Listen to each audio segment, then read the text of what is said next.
जो सन्यासियों को बहुत परेशान करते थे, बहुत तरह से उपहास करते थे, मंत्र का प्रयोग कर देते, अचला छूट गया, लंगोटी छूट गई, कमंडल गिर गया, दंड गिर गया, ऐसे कई तरह के, और उपहास करता है बड़े त्यागी हो सन्यासी। पूज्यपाद श्री धर्म सम्राट करपात्री जी के से सन्यासियों ने कहा बहुत बेइज्जती करता है सन्यासियों की। कहाँ है? तो उन्होंने बताया अमुक जगह गए, नारायण नारायण नारायण।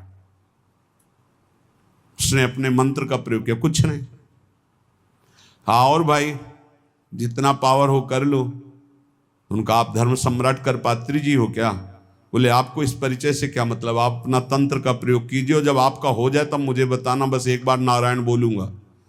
साष्टांग दंडवत हुआ, महाराज क्षमा को। बोले आज के बाद किसी संत और सन्यासी क्यों और सबके अंदर क्यों नहीं ऐसा हो? क्योंकि भजन नहीं। भजन में अमोघ सामर्थ्य है, नाम में अमोघ सामर्थ्य है। कोई भी तंत्र मंत्र जादू टोना कोई भी नहीं आ सकता।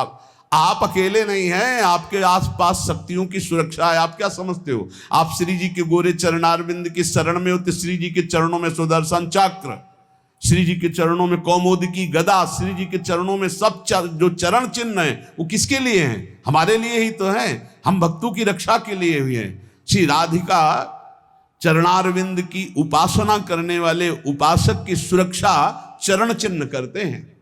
आप ऐसा ना समझना कि भूरी गोरी किशोरी नील कमल लिए हैं, कुछ तो है नहीं इनके पास, एक डंडा भी नहीं तो रक्षा क्या करेंगी। इनके चरण 19 चरण चिन्ह है, वो सदैव अपने जनों की सुरक्षा में रहते हैं। और उनके प्रियतम जितने शक्तिशाली सब उन्हीं से शक्तिशाली है। इसलिए निर्भय निश्चिंत निशोक। हाँ अगर कोई प्रारब्ध भोग है तो वो अपने को भोगना है, मुस्कुराते हुए भोगना। ये नहीं मानना कि किसी ने कुछ कर दिया है, किसी की ताकत नहीं कुछ कर सके। भगवान नाम जापक का शरीर में जो दंड आता है, प्रारब्ध आता है, वो भोगना पड़ता है। हाँ यहाँ बरगदिया बाबा थे सेनपुर के बगल में, दूधी कगार के बीच में। वो गंगा जी में सदैव खड़े होकर भजन करते थे तो कछुआ ने काटा। धीरे धीरे वहां सड़न पैदा हुई, कीड़ा पड़ गए, पूरे पैर में कीड़ा पड़ गया। डॉक्टरों के पास जाने की रुचि प्राय एकांतिक महात्माओं की नहीं होती। तब तक जब तक भगवत आदेश नहीं होता तब तक उसे सहते रहते हैं। बड़े बड़े कीड़ा उनके पैर में देखे गए। भीषण कष्ट होता होगा लेकिन वो कभी पीड़ित नहीं देखे गए। अब ये प्रारब्ध भोग था उनका, और वो पहले से कह रहे थे कि सब लोग आते हो, जिस दिन प्रारब्ध उदय होगा उस दिन कोई नजदीक नहीं दिखाओगे। तो इतना सड़न और इतना कि सब बाहरी केवल सुख सुविधा, सबको ये भ्रम हो गया कि इतने बड़े भजनानंदी कहे जाते थे, जब इन्हीं के पैर में कीड़ा पड़े सड़ रहे तो इनका भजन क्या। वो सिद्ध पुरुष थे, वो केवल अपने प्रारब्ध शरीर का क्षय कर रहे थे। तो ये कोई ऐसा ना सोचे कि किसी के ऊपर कोई अपना प्रभाव दिखा दे। ये उन्हीं के ऊपर दिखा सकता है जो भजनहीन है, भजन नहीं हो रहा। अगर भजन करोगे तो किसी की भी ताकत नहीं है कि आपको दुख पहुंचा सके। करे भक्ति भगवंत की और करे कबहु नहीं चूक, तो हरि रस में साचो रहे ये साची भक्ति मलूक। यदि सच्चे भाव से चलोगे, भगवान की भक्ति करोगे, नाम जप करोगे, तो हर समय भगवान की सुरक्षा बनी रहेगी आपके ऊपर, भागवतिक सुरक्षा बनी रहेगी। ये अनुभव होता है हर समय भगवान की सुरक्षा का। भक्त को अनुभव होता है भगवान मेरे पास है।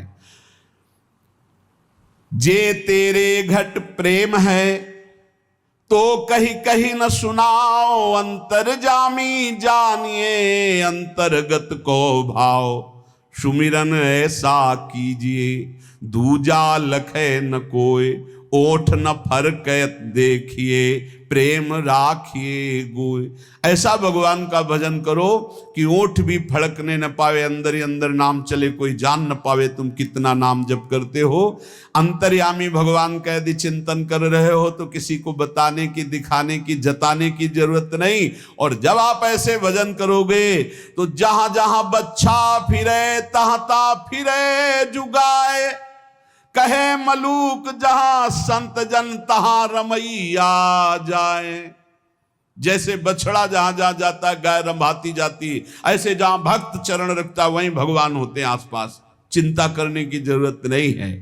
माला जपो न कर जपो जिभ्या जपो न राम, ये उनका विश्राम पद है, उनका स्वयं का विश्राम स्थान है ये दोहा उनका।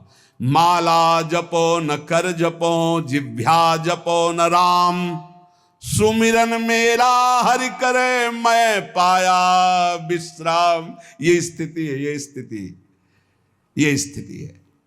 ना हाथ से माला जपता हूं, ना जबान से नाम जप करता हूं। माला जपो न कर जपो जिभ्या जपो न राम, सुमिरन मेरा हरि करे मैं पाया विश्राम। मैं खो गया हरि में, अब हरि ही स्मृति बन करके चल रहे, मैं हरि स्मृति। स्मृति के अभिमान का भी त्याग जो है वो ये स्थिति है।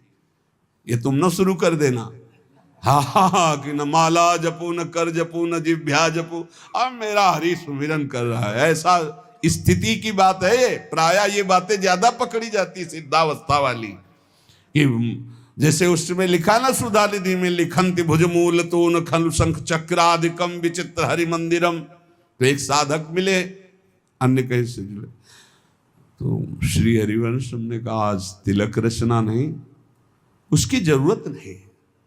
अच्छा सुधा निधि नहीं पढ़े आप? उनका जी वो लिखंति भुजमूल तून खलु शंख चक्रादिकम, उनका हरिवंश महाप्रभु से बढ़कर। महाप्रभु तिलक लगाते हैं, राधा वल्लभ जी तिलक लगाते हैं, गुरु जी तिलक लगाते हैं। श्लोक याद है तुम्हें, और उनके स्वरूप को नहीं याद है कि स्वयं आचार्य तिलक लगाते, इष्ट तिलक लगाते, गुरुदेव तिलक ये सिद्धावस्था बहुत जल्दी पकड़ी जाती है। क्या सुना बोले, माला जपो न कर जपो जिभ्या जपो न राम, लेकिन हर समय जपता रहूं विषयों को अभिराम। बड़े शोभा में है भोग, बड़े शोभा, इनका चिंतन। ये कहा है स्मृति की, स्मृति का भी त्याग, मैं स्मृति कर रहा हूं इसका भी त्याग। अखंड स्मृति चल रही, माला जपो न कर जपो जिभ्या जपो न राम, सुमिरन मेरा हरि करे मैं पाया विश्राम। मेरा हरि सुमिरन करे मैं विश्राम को प्राप्त हो गया।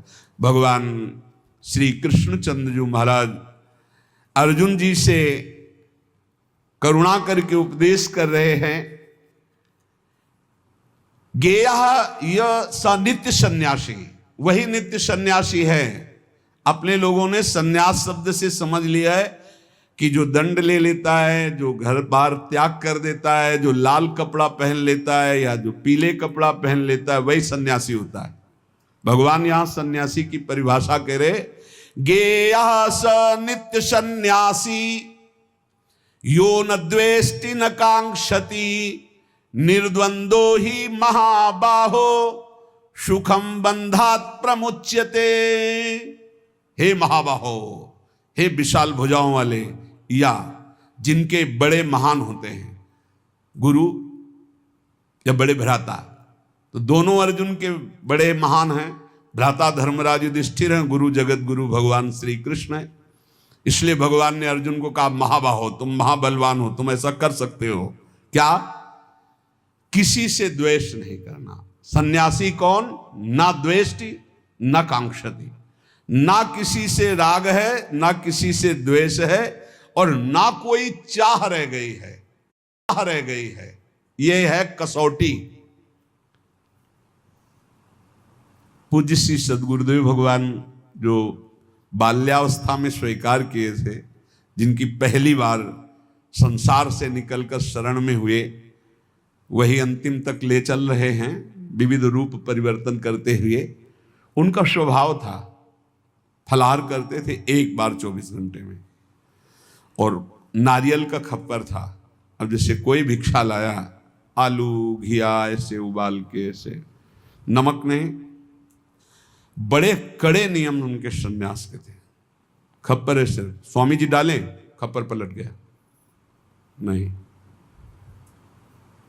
तो पहले बता दिया जाता था बोलना नहीं, पूछना नहीं। अब जैसे आपने डाला, स्वामी जी और, बस वहीं हाथ रख देंगे, बस। कई कई दिन भूखे रहते, क्योंकि प्रायः लोग संसारी नहीं जानते, तो स्वामी जी डालें, बस खप्पर पलटा दिया नहीं। लाल चेहरा, इधर देखो तो एक एक हड्डी गिन लोगे, हर समय मंत्राकार वृत्ति, प्रणव जप में कोई अर्थ संग्रह नहीं, एक फूस की झोपड़ी, बड़ा कठिन तप, उन्हीं से संस्कार ये जीवन के बने कि एक भी श्वास भजन रहित नहीं जानी चाहिए। शुरू से संस्कार यही बना दिए पूज्य सदगुरुदेव भगवान ने। गेया स नित्य सन्यासी यो ना द्वेष्टि ना कांक्षति, ना किसी से राग है, ना किसी से द्वेष है, और ना कोई चाह है। ये बहुत बड़ी बात है, यही कसौटी है साधु की साधना की। किसी भी प्राणी पदार्थ परिस्थिति सिद्धांत से न द्वेष है और न राग है, द्वेष भी नहीं किसी से, सब भगवत स्वरूप है। ये सब मलिन अंतःकरण, ये वो इनका उनका, ये धर्म वो मजहब ये मजहब, सब एक ही है। हम सब परमात्मा के अंश, सब पूरा विश्व, हम सब परमात्मा स्वरूप ही हैं। अपने स्वरूप को भूलकर राग द्वेष में फंस गए, यही दुर्गति का कारण है। कोई अलग नहीं, कोई अलग नहीं, पूरे विश्व में कोई अलग नहीं। आप किसी महापुरुष की वाणी पढ़ के देखो, चाहे किसी भी धर्म के किसी भी महापुरुष की वाणी पढ़ के देखना, और उसका सही अर्थ निकालने के लिए पावन बुद्धि होनी चाहिए। नहीं तो आप धर्म ग्रंथों का अर्थ गलत कर देंगे तो उनका आदेश गलत आपको समझ में आने लगेगा। धर्म ग्रंथ सर्वहित सर्व मंगलमय है। जो लिखा हुआ है, जैसे अपने यहां लिखा हुआ है, आताताई को मार देना चाहिए। भगवान श्री कृष्णचंद्र जी अर्जुन को कह रहे हैं, जिस समय अश्वत्थामा ने 5 ब्रह्मास्त्र चलाए पांडवों के लिए और 1 ब्रह्मास्त्र गर्भस्थ शिशु के लिए, उसी समय कहा है घोर आताताई गर्भस्थ शिशु को मारने के लिए ब्रह्मास्त्र का संधान, मार इसको, इस आताताई को बिल्कुल नहीं छोड़ना। और फिर क्या कहा, ब्राह्मणत्व से युक्त ब्रह्म ऋषि को कभी जान से नहीं मारना चाहिए, मेरी आज्ञा की पूर्ति की जाए। मारना भी है और मारना भी नहीं है। ऐसा ही किया अर्जुन जी ने, मुंडन कराकर उनका ब्रह्म तेज छीन करके निष्कासित कर दिया, हो गया मारना, और जान से भी नहीं मारा। शास्त्रों की आज्ञा को समझना बड़ा कठिन।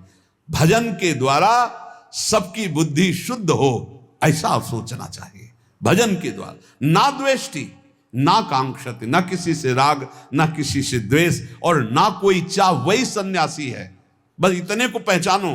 भगवान कह रहे हैं गेया सा नित्य सन्यासी यो न द्वेष न कांक्षत। क्या है, किसी से द्वेष नहीं तो किसी से राग नहीं, राग द्वेष रहित और कोई चाह नहीं, यही सन्यासी का स्वरूप है। कितनी अंदर स्थिति है, इस बात को देख लो।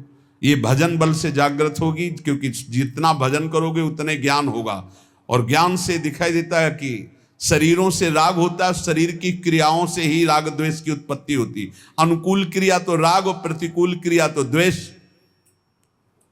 और जितनी चाह है वो सब शरीर को लेके होती, स्वरूप को लेके नहीं होती। अगर साधु होकर के कामना है कोई, किसी भी तरह की कोई कामना, वो अभी सन्यासी नहीं है। कोई भी कामना नहीं। ये जगत उद्धार की भी कामना नहीं होनी चाहिए। भैया जगत उद्धार नहीं होना है, अपना उद्धार होना है, अपनी दृष्टि बदलनी है। सर्वम खलमिदम ब्रह्म, किसका उद्धार करना है? अपनी दृष्टि का उद्धार करना है। जो किसी भी प्राणी पदार्थ परिस्थिति की कामना करता है, कांक्षति, वो सन्यासी नहीं। किसी भी प्राणी पदार्थ वस्तु सिद्धांत किसी भी मजहब से द्वेष करता है, वो सन्यासी नहीं। किसी से भी द्वेष नहीं, किसी से भी चाह नहीं। निर्द्वंदो ही महाबाहो सुखम बंधात प्रमुच्यते। श्री भगवान कह रहे हैं साधना